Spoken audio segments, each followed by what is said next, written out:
Simba bwana. Baba Mzee Msumi. Hongera sana bwana. Mimi nashukuru. Goli moja dhidi ya KMC watu hawakutarajia. Hapana, unajua huu ni mpira. Hakuna timu ndogo, nishawahi kusema kwamba timu zote zina hadhi sawa. Ndio maana hata wale mnawasifia nilikwambia wale sisi tunahesabu kama timu nyingine. Kwa hiyo hata hawa na siku zote timu kama kwa sababu hao wanakuja na potelea mbali. Wanajua watashuka daraja. Lakini mgonjwa ataka kufa na muuguzaji. Haya aishawahi kuwakuta Simba. Leo umeshuka daraja, Simba akapigwa 2 na magoli yote mfungaji ilikuwa madundo mtambo. Sasa tulikuwa tunajua kabisa hivi kama ungekuwa na kaza mezi zote wasingekuwa katika hali hii. Lakini kikubwa cha msingi tu ni waombe wana Yanga.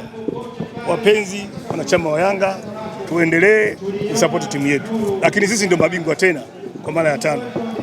Narudia tena kauli yangu. Sisi ndio mabingwa tena. Bado mechi hazijaisha Mzee Msumi. Sisi ndio mabingwa. Nakubali ligi bado mechi ngapi? Atapunguza leo 9 Kwa hiyo wewe subiri, sisi ndo mabingwa. Hataki wasizaki. Uwezo unaonekana. Bwana Mzee Msumi kucheza na timu ambayo iko duniani na inawapa tabu kiasi. Jambo la kawaida. Hata nyinyi mnaopenda timu zenu Ulaya, timu ndogo zinafunga timu kubwa. Sasa sioni ajabu Yanga kuteleza.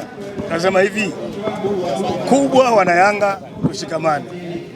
Kubwa tuwape ushirikiano viongozi wetu na benchi la ufundi, lakini sisi ndio mabingwa. Hilo silijui. Mimi nasema kile ninachoona kwenye macho yangu, naongea kwa kauli yangu. Haya maneno ya pembeni mimi si ajali. Na ndio maana wengine wakasema wale wametoka nyumba nyeupe, lakini washesahau Zanzibari walikwenda kuvalia chooni. Lakini bahati mbaya mimi nalaumu sana hawa wachambuzi wa mchongo. Ukweli hawataki kusema. Sasa huu katika jamii hausaidii. Si jambo la kawaida kumkuta kobe juu ya mti. Ukiona kobe juu ya mti joyo kapandishwa na binadamu. Sio maisha yake. Sana mchezo wa mpira ni mchezo wa bayana. Leo marefali wao nje waliwataka wao. Lakini baada ya mechi tumemsikia Shabalala anachosema. Kwa nini hapa tuna marefali? Washasahau. Ndio nilisema dabi hata ikapigwa hata Bunju. Yanga tuteka timu. Unasemaje Mzee Msumi? Dabi hata ikapigwa hata Bunju dabi. Hapo kwenye shamba lao la mpunga. Pale kwa sababu Bunju na pale hakuna tofauti. Kijesha mvua hapa na jaa maji.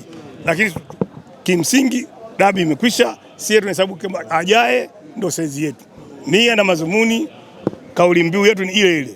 Daima mbele. Lakini kuna mesali moja ya kusema hivi, ngedere katema bungo, msitu umenona nyani ya kondi. Ina maana gani? Ukiwa unamaanisha nini? Hivi kazi ya macho nini? Kazi ya masikio? Kilichotokea pale nini? Sasa ndio ngedere katema bungo. Goli 2 tukachomoa. Sasa ngedere katema bungo, msitu umenona nyani ya kondi. Hatukondi wananchi. Lakini wananchi inaonekana ni kama substitutions za kocha ni kama haziwafurahishi. Sio kazi yetu, sio kazi yetu. Nasema hivi, huyo anasema hivi anakosea. Hata ukimpeleka mgonjwa hospitali mwenye majukumu daktari, yeye atajua kuti matibabu yake nini, nimpe dozi saizi gani. Sasa kazi ya mwanachama na shabiki kujaza uwanja. Mambo ya kitaalamu ndio wameajiriwa watu. Na ngiro umeenda mbali.